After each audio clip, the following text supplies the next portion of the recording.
Good morning. Welcome to the Presence of Light talk with charlierivermanbergeron, and welcome to the first day of November, 11/1, and the beginning of a new cycle, the cross-quarter days between the solstices and the equinoxes. So as we begin this journey together, I welcome you to continue on the paths that you're on, each one individually, and those that serve the greater whole collectively, knowing that together we co-create a new paradigm in which we restore much of the separation that we have created over many past lifetimes. So with that said, I welcome you. I see some people are arriving up there. There's little numbers clicking off. So good morning from wherever around the world you are. Julia, good morning. I see you there in the sideline. And I want you all to know how deeply I respect each one of you. And that's the last word in my sort of trilogy for today, is respect. It started out with judgment and became compassion and then respect. I know I've talked about probably all of these in other talks, but today I was awakened at 5:03 this morning and by high winds and rain. And it was beautiful to listen to the pelting rain on the window, but I knew that that awakening was sort of a message coming through, and I didn't know what it was. I don't normally remember my dreams, and so I said, okay, it's time to get up. Whatever the message is, I'm ready, I'm willing. I would love to share it with the world. So that was, it unfolded gradually. So at 5:03, when I looked at the clock, I said the first thing I'm going to do is look at the angel numbers. So as I've mentioned before, I listen or read Sacred Scribes' angel numbers whenever the clock catches my number or some number catches me on a license plate or something, and I'm curious to say, this seems like a message for me. There might be some influence from higher self that's making me aware. So I check it out, and faithfully, she's been very good at predicting things for me anyway. And I wouldn't say they're really predictions, but they're just enlightenments that help us get some better understanding of what might be happening to us or around us. So the number 5:03, as I transcribed some of her notes, is, of course, the blend of three numbers, 5, 0, and 3. So the number 5, she writes, encourages us to be true to ourselves and live our lives accordingly. True to ourselves and live our lives accordingly. That's an important statement, because many of us have lived lives that skim around being true to ourselves, because many of us are fearful of who we truly are. And we've been told most of our lives that we need to comply with somebody else's desires for us rather than our own. So we've been entrained to sort of dismiss ourselves and think of it as not as important as we might have given into had we not had that outside influence. So basically, it resonates with personal freedom. Many of us now, when we look around the world, we see that our personal freedom is being compressed deeper, and we're being more confined into conformity of many different forms. The food we eat, the news we receive, the opinions of others who are willing to be brutally cruel with their words and ways of informing us of information. And it doesn't resonate well with us. So again, the number 5 encourages us to be true to ourselves. And we're going to be learning more about ourselves as the days unfold through these episodes of brutality towards each other. And I'm not going to mince my words. I consider it a brutality of emotional distress, imposing our will on each other.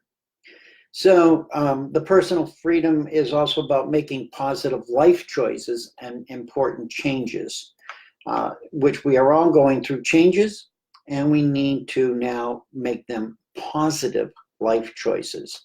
The other words that came up were versatility, adaptability, resourcefulness, life lessons, motivation, and progress. So again, as we have a new beginning, we have a new opportunity. And I always look at that. It doesn't matter where I can come to a 0 point, a new beginning. I say thank you. Whether it's every day or every hour, it doesn't matter. If I'm in that state of beingness where I'm feeling trapped, or I'm feeling disrespected, or I'm feeling judged, and I'm heavy with energy that's sort of reflecting on myself in a negative manner, I'm looking for that open doorway or that beam of light that says, here, go this way, start over again. So here's what that number 5 represents, is new beginnings. The 0 relates to the God force, the universal energies, the source, however you want to describe that which is the creator energy of everything, and not just us, everything in what we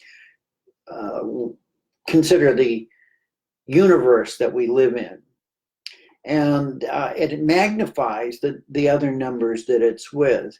It represents pure potential and choice, spiritual choice, and the development of our spiritual aspects, of listening to our intuition, our higher self, thinking about eternity and infinity, bringing in the concept of oneness and wholeness, and in a cycle and flow that always has a beginning point, and when it's completed its cycle or flow, begins again, and it doesn't go over the same pattern. Which is what many of us have done over and over again, is repeat the same pattern. But it elevates us. It gives us the opportunity to elevate into a new spiral or a new loop, or that is part of, but not the same as. It gives us an opening for new beginnings. 3 relates to growth and expansion, which is what we're doing. Spontaneity, broad-mindedness, which we have to have now in this world where criticism is so bitterly dispersed to each of us. So optimism, joy, enthusiasm, natural talents, skills, creativity, manifesting your desires, your self-expression, and your communication. Also, it aligns and resonates with the energies of the Ascended Masters. So 503, although when you look at the numbers, you say, oh, that's probably just a dull, boring number, has a lot to offer us, as do always everything that comes to us with an energy behind it. So we have to begin to become more consciously aware of these little signs and these little symbols and these things that we would normally have taken for granted as, oh, that's just the wind, or that's just a freak of nature, or that's just. These days are magical. There is no that's just. Okay? When we dismiss anything, we are missing an opportunity to reflect on something that will show us something in the mirror of ourselves. So, yeah, thank you for showing up. People saying thank you for inspiring me. I'm trying to inspire myself, really. It's, this is my show. This is what I do because I'm going through this process. It's not that I'm coming from a place where I've got all the answers. I don't. I walk this walk right alongside of each one of you. And that number 503 is really encouraging us to begin setting our goals and change the aspects of our lives to a forward movement of improvements, setting positive goals, encouraging our energies to align and manifest in the fulfillment of our highest desire of results. Always looking for the better option or the option that is most in alignment with our higher self. So the changes and the improvements are obviously challenging, and yet the message we receive, or I receive in many ways, is keep going. Keep going. Yeah, we're going to make some mistakes. Yes, things are going to hurt. But we have this host of wellness and beings, whether you call them beings or spirits or whatever you look at as this amazing intelligence that kind of walks our path with us and tries to guide us to stay in the middle of the path. And when we wander off and we get, attracted to the trees over there or the rocks over here, and we wander off the path, they're there to guide us back into the center flow. So I'm thinking of a river, and when we stay in the middle of the river and allow the river to carry us, yeah, there's turbulence, there's all kinds of debris, etc. But we move along at a pace that is compatible with who we are, and only have these distractions occasionally.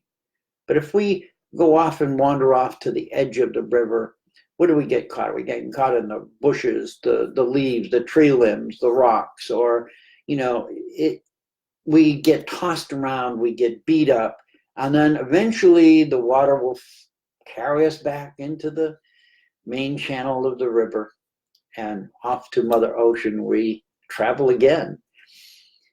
We're supported continually by higher guidance, however you want to label that or however you want to express that. I'm not here to teach any particular sector of philosophy or theosophy. I'm here to encourage all of us to use everything that comes to us, no matter how tiny, no matter how unbelievably dark or dim it might be, as an opportunity to learn about ourselves and bring ourselves through to a place of remembering who we truly are. So, trilogy topic, 3 words. Most of my talks are 2 words, so 3 words came. And the first one was judgment. I was hit this morning with a judgment on social media, which is interesting. And I said, this is an opportunity for me to tap into, and it's obviously part of what my talk is supposed to be about. And so judgment, it doesn't matter how small or insignificant it may seem to everybody else in the room. If we are feeling judgment on some level, then it's up to us to look within us and see where that lies.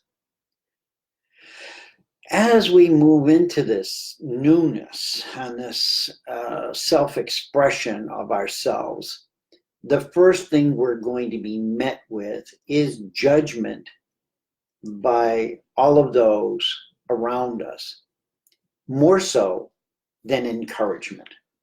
So it's like when we were children, we would have this great idea and, oh, I'm going to blah, blah, blah. And the first thing you got hit with was judgment. Well, I don't think that's good. Or blah, blah, blah. And all of a sudden your energy just drains from you. And that was their intention. Not perhaps intently because they wanted you to be less than you are, but because they felt in themselves their own dismay at what they could have been had they listened to their dreams, had they listened to their own wants and desires when they were younger. Many of us are not younger anymore, but every day we have an opportunity to change our lives in a positive manner, and that is going to create opportunity for judgment from others, because we're not going with the pack anymore. We're breaking free, or we're not trying to disagree with anybody. We're just seeing things differently. We're beginning to see how things align with us inwardly, knowing that I may not have the power to change the world outside of me, but I do have the power to change the world within me. And in changing that world within me, we change the world around us automatically. So it's a dive in. And our key strength will be to look within our hearts and open them enough to feel the judgment, but not react immediately. That's what we've done. We've felt the judgment, or we've recognized the judgment, and we immediately go into, boom, fight, flight, argue. We want to wall up, protect ourselves. But if we can learn to just stay open in that field of judgment and look at this as realizing that the person or people who are judging us are the ones who are representing their own fears or their own desires or lack of desires. And they're recognizing it on a very subliminal level, subconscious level. And instead of addressing it within themselves, they hit us with it. So it's literally, judgment is really, when verbally or physically expressed, is an attack. It's a force, it's an energy that is designed to stop somebody from introducing a new idea into us or into our conscious awareness. Now, I'm not a psychologist. I didn't study anything. I was thrown out of high school in the 9th grade. Okay, so I'm talking from life experience. I'm talking from my higher guidance, from knowing that each one of us are so much more than we've ever been told, ever been encouraged to be. And right now, many of us are at that verge where we want to step up and step out. And what it's going to take is our stepping into compassion, because it's compassion that's going to carry us, not only through the judgment, but it's going to carry us into being a more powerful, self-aligned being that can help others and bring others up with them. Which brings us to compassion, right? And that's going to be our, really our key is compassion. How do we have compassion for others, even the ones who are judging us? That was a tough one. And I didn't struggle with that this morning, but I recognized it, that as I was being judged, I looked and I realized that the judgment really wasn't about me, but it was what I was doing or seemed to be doing and appeared to somebody else. And it was how they saw it, not how as I was expressing it. I was just being my truthful self. But within them, they saw a part of themselves where maybe they could have been a little bit better in their own world of doing. And my actions or inactions reflected that back to them. So they came with a suggestion for me. And as I say, I have to embrace every expression, even the negative ones now, because there's a teaching in all of it. I don't have to agree with it, but I don't have to fight it anymore either, because fighting just wastes my energy. And my energy, all of our energy, is too precious right now. We have a world that really needs our energy, and it's being distracted and distorted at a rate beyond comprehension. And we need to now own our energy fields and to embrace what can we do, how can we build this energy field within us so that it's whole, complete, and ready to serve, ready to be put to use to assist and help another to gain their sense of being able to be judged without deep pain and be compassionate to those who are in situations where it doesn't take a whole lot to help somebody, but it's better to help even just a little than not at all. This is where we're going. This is what it's about. It's about judging and leading to us taking a role of compassion and helping others.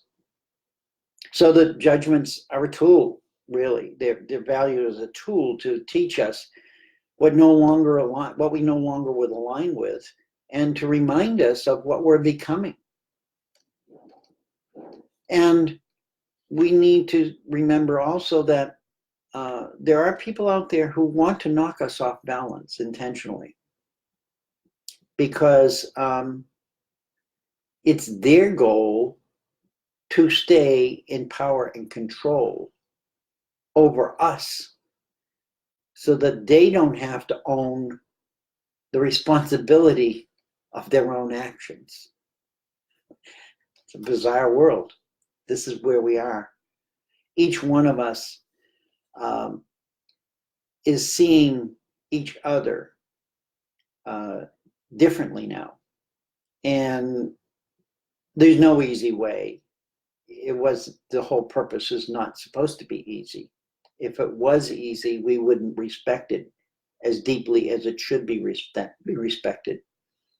And so this process is really about us coming into a deeper relationship within ourselves, knowing ourselves more wholly, WHOLL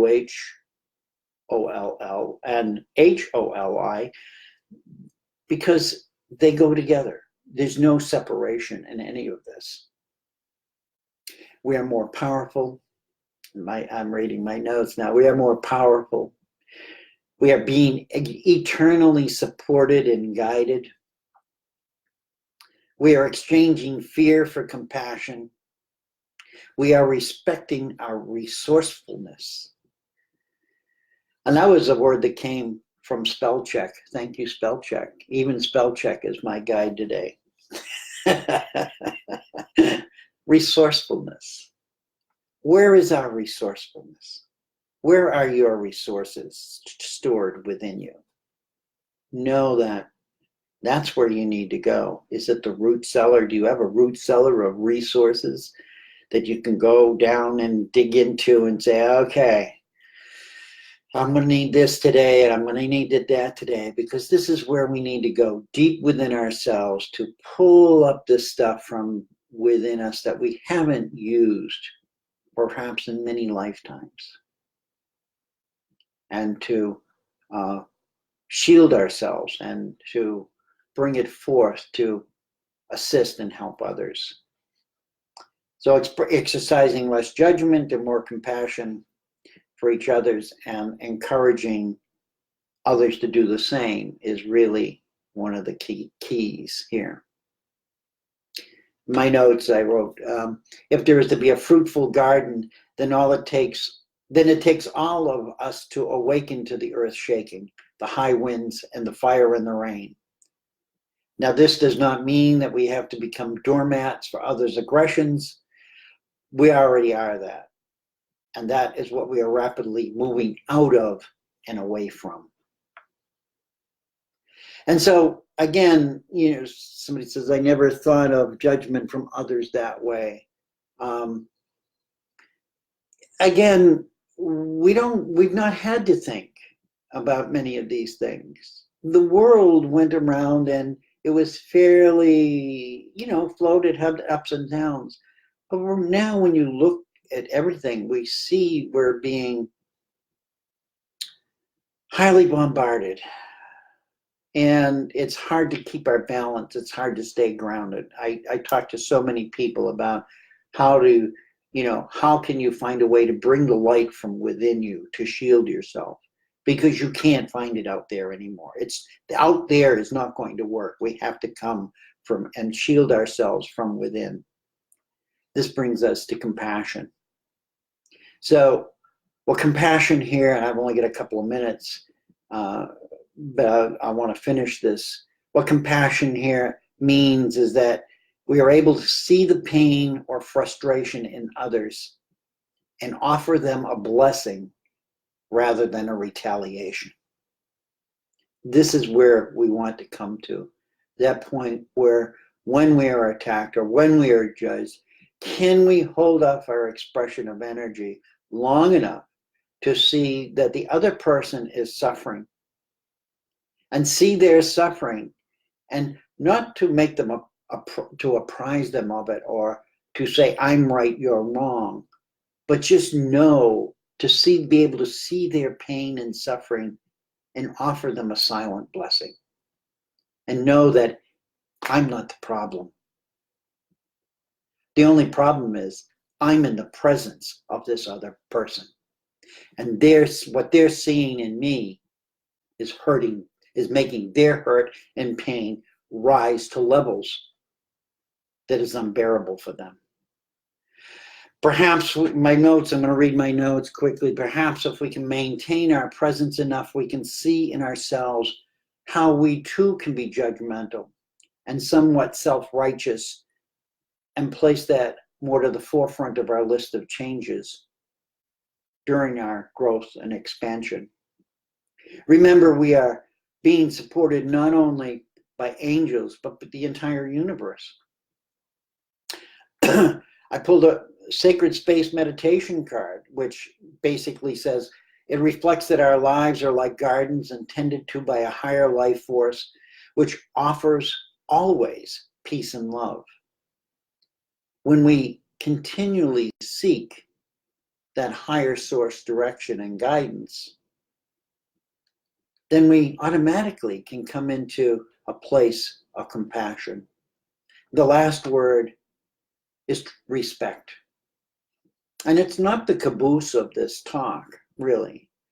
But in respect, what it brings us to is to respecting ourselves, bringing back self-respect.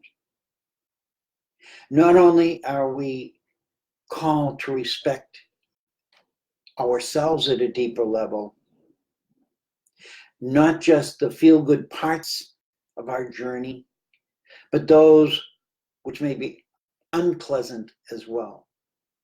and also to respect that others are going through a similar process, and that their pain may be so great and unbearable that the only way they can respond to us is to strike out in disrespect, in judgment.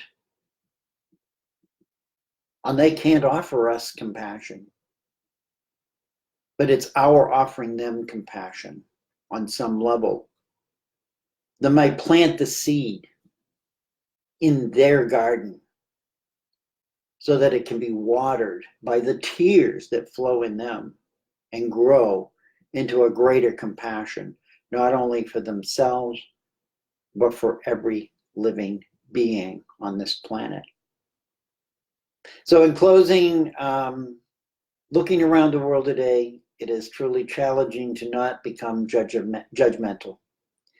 Yet it is possible to not always react on those judgments. When we react to our judgmental thoughts, which will arise, we are feeding them energy. They are voracious and insatiable black holes that will drain every bit of our true presence from us if we do not learn to respect both them and ourselves. So let's firstly become observant of when and where they are, and then allow ourselves to respond in a compassionate manner rather than an outrageous manner. I didn't get to read your notes too much today. I love you all. I'm going to read them later. But I do want to share those 3 words with you as a gift that I was given this morning for me to look into myself and to try to find where I was in the spaces between those words: judgment, compassion, and respect. I got to have a clearer message today for me, and I hope my message helps you as well to encourage you to embrace the changes that are going on in your life, that they're not selfish and they're not self-centered. They are part of a collective whole that needs to embrace a new reality, because the old one is not going to work anymore, no matter how much money, pain, and suffering they put into it. So with that, I'm complete. I love you all. Have a blessed week. Joy to be here every Friday, and thank you, Humanity Healing, for this opportunity to share my love for life and presence with so many beautiful souls around the world. And with that, enjoy. I have sunshine. There's no more rain, but I have high winds, and I'm just going to not stand too long in the cold wind. May you all be blessed. I love you. I thank you. I respect you. I am you. You are me. We are unity. May your week be filled with just amazing abundance and light and love. Bye-bye.